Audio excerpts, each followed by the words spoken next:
حضرت کی دادی نے حضرت کے دادا سے ایک دن بھی اشارہ کر کے بلایا اور بٹھایا.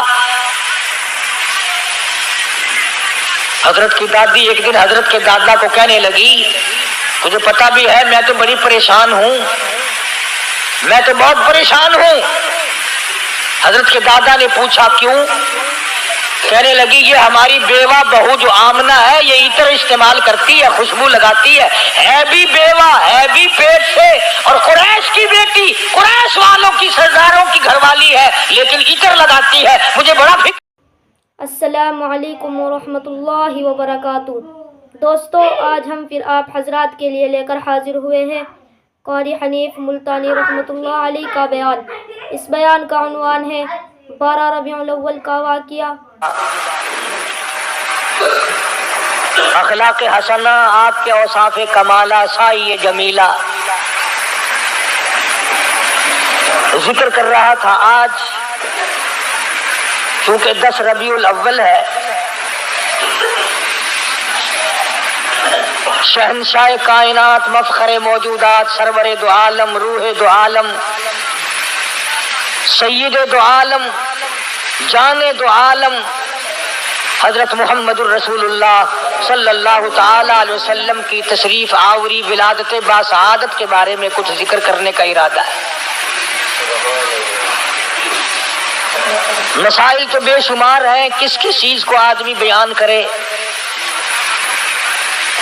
آپ کی تشریف آوری سے پہلے زمانے کی جہالت و ضلالت کو بیان کروں. دنیا تاریکی کے گڑھے میں پھنس کر غرق ہو گئی تھی. کسی کے کھیت میں ایک اونٹنی چلی گئی, جانور ہے چلا گیا کھیت میں, اس کے تھن کاٹ دیے. اس پر جو جنگ ہوئی حضور کریم صلی اللہ علیہ وسلم سے پہلے عرب کے خاندان میں 63 برس جنگ لگی رہی.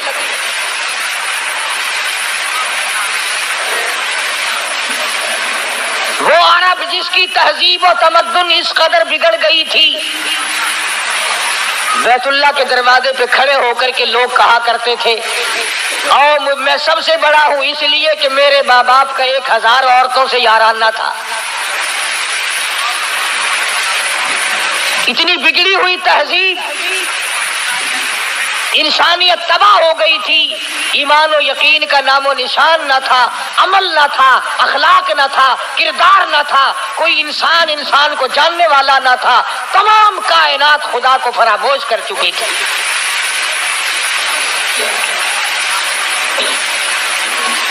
اس قدر جہالت نے ڈیرے ڈالے کہ لوگ اپنی بچیوں کو زندہ درگور کیا کرتے تھے. قرآن کریم ہے فرمایا وَإِذَا الْمَوْءُودَةُ سُئِلَتْ, میں پوچھوں گا کس جرم میں تم نے ان بچیوں کو قتل کیا. بِأَيِّ ذَنبٍ قُتِلَتْ, بتاؤ کیا خطا کی انہوں نے, کیا جرم کیا تھا.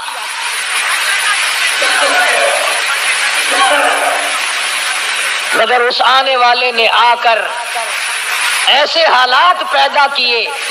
اسی کو کہتا ہے کہ خود نہ تھے جو راہ پر اوروں کے ہادی بن گئے, خود نہ تھے جو راہ پر اوروں کے ہادی بن گئے, کیا نظر تھی جس نے مردوں کو مسیحا کر دیا. دست و گریباں ہونے والے لوگ, ایک دوسرے کو قتل کر دینے والے لوگ, دشمنیوں کی طوفان میں رہنے والے لوگ ایک دوسرے کی عزت اور آبرو کے نگہبان بن گئے.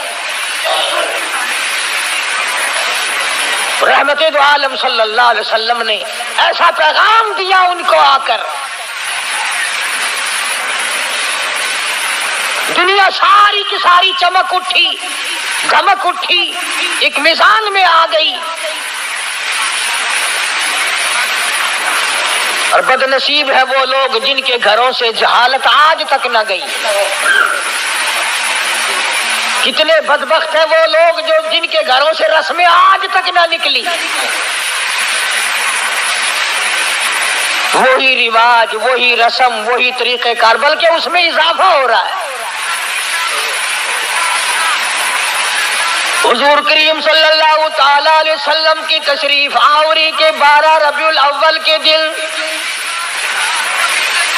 جناب ابو بکر صدیق رضی اللہ تعالیٰ عنہ کی زندگی میں خلافت میں 2 مرتبہ 12 ربیع الاول آیا، جلوس نہیں، جشن نہیں۔ فاروق اعظم رضی اللہ تعالیٰ عنہ کی خلافت کے دور میں 12 مرتبہ 12 ربیع الاول کی تاریخ آئی، مدینے کی گلیوں میں کوئی جلوس نہیں۔ حضرت عثمان ذی النورین رضی اللہ تعالیٰ عنہ کی خلافت کے دور میں 12 سال تک 12 دفعہ ربیع الاول آیا، مدینے کی گلیوں میں کوئی جشن جلوس نہیں۔ حضرت علی رضی اللہ تعالیٰ عنہ کی خلافت کے دور میں 5 مرتبہ 12 ربیع الاول آیا، کوئی دور نہیں، کوئی جلوس نہیں، کوئی جشن نہیں۔ سیدنا امیر معاویہ رضی اللہ تعالیٰ عنہ کی خلافت کے دور میں 12 ربیع الاول 19 مرتبہ آیا، مگر کوئی جلوس نہیں۔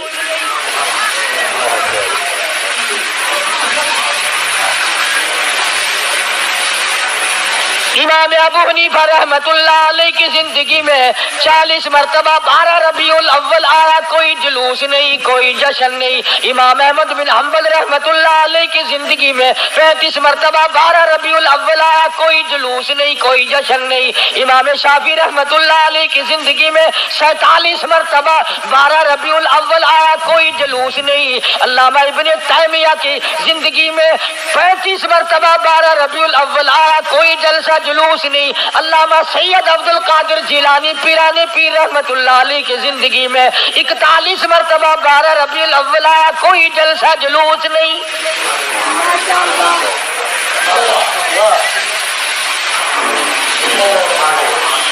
سلطان عالمگیر رحمت اللہ علیہ ہندوستان کا بادشاہ ہے، اتنا بڑا متقی پرہیزگار ہے، ساری زندگی میں ایک رات بھی تہجد کی قضا نہیں ہوئی، مگر 12 ربیع الاول کا جلوس دلی کے بازار نے دیکھا نہیں، چاندنی چوک میں سے کبھی گزرا نہیں، خواجہ شمس الدین التمش کی زندگی میں نہیں گزرا، سلطان عالمگیر کی زندگی میں نہیں نکلا، ناصر الدین محمود کی زندگی میں نہیں نکلا، غیاث الدین بلبند کی زندگی میں جلوس نہیں نکلا۔ اور تمہیں آج بھی کی میں بات بتلاؤں، قائد اعظم کے ہوتے ہوئے پاکستان میں جلوس نہیں نکلا، خواجہ ناظم الدین کی حکومت میں 12 ربیع الاول کا جلوس نہیں نکلا، ایوب خان کی حکومت کے موقع پر 12 ربیع الاول کا جلوس نہیں نکلا، یحییٰ خان کے دور میں نہیں نکلا، یہ بھٹو نے شروع کیا اور ضیاء الحق نے آگے بڑھ کر اس کی تکمیل کی۔ تمہیں پتہ نہیں ہے یہ نبی کا جلوس نہیں ہے۔ چور جب چوری کرتا ہے کتوں کو ٹکڑا ڈالا کرتے ہیں، یہ بھونکے نہ، تمہیں تماشے میں لگا کر اپنا کام کرنا چاہتے ہیں۔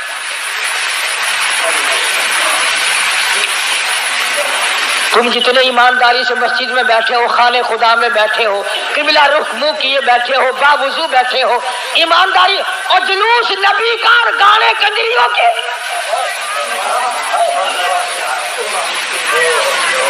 اندازہ لگا۔ امام الانبیاء محبوب کبریا حضرت محمد مصطفیٰ صلی اللہ تعالی علیہ وسلم کے دین کا مذاق نہ اڑاؤ، تماشا نہ بناؤ، کہیں تم ڈوب کے مرو، تماشا دنیا دیکھے۔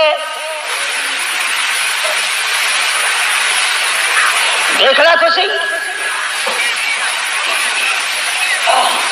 کنجروں کے گانے، کنجریوں کے گانے، ملنگوں کے گانے، ملنگڑیوں کے گانے، جلوس اس ذات پاک کا جس کو اللہ پاک نے عرش عظیم پہ تشریف لے جاتے وقت جوتے اتارنے کا بھی حکم نہ دیا۔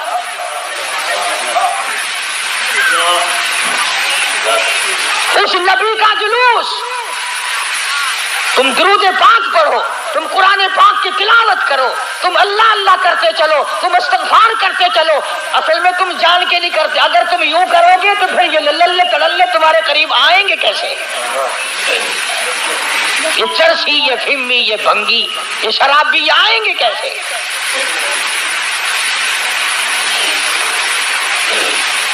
نت نئے پروگرام ہے، نت نئی دنیا ہے۔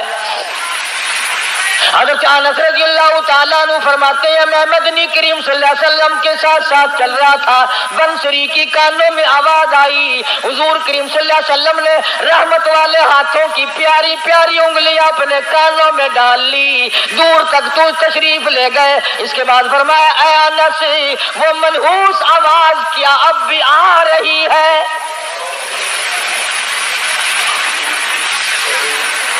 حضرت انس کہتے ہیں کہ 3 مرتبہ حضور کریم صلی اللہ علیہ وسلم نے مجھ سے پوچھا، یعنی انگلی نکال کر یوں سن کے بھی تو نہیں دیکھا کہ آ رہی ہے کہ نہیں. صحابی سے پوچھا، صحابی کہتا ہے جب میں دور ہم چلے گئے میں نے عرض کیا یا رسول اللہ اب نہیں آتی.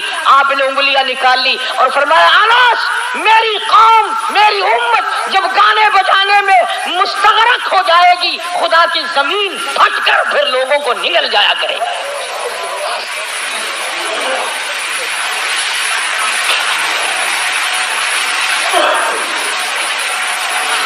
ادھر بڑا زور لگا ہوا ہے، چندے ہو رہے ہیں، مولویوں نے لاؤڈ اسپیکر کھولے ہوئے ہیں. 1 روپیہ دو انشاءاللہ جنت ملے گی، 1 روپے کے بدلے میں جنت ملے گی. اور کملے 1 روپیے نال کوئی پالش جتی بھی نہیں کر کے دینا تو جنت دینا پہ ایڈی سستی. دوستوں میں آپ حضرات سے امید کرتا ہوں آپ کو ہمارا یہ بیان بہت اچھا لگا ہوگا. اگر آپ کو ہمارا یہ بیان اچھا لگا ہو تو لائک اور سبسکرائب اور زیادہ سے زیادہ شیئر کریں. السلام علیکم ورحمۃ اللہ وبرکاتہ. پھر ملے گا اگلی ویڈیو میں، تب تک کے لیے خدا حافظ.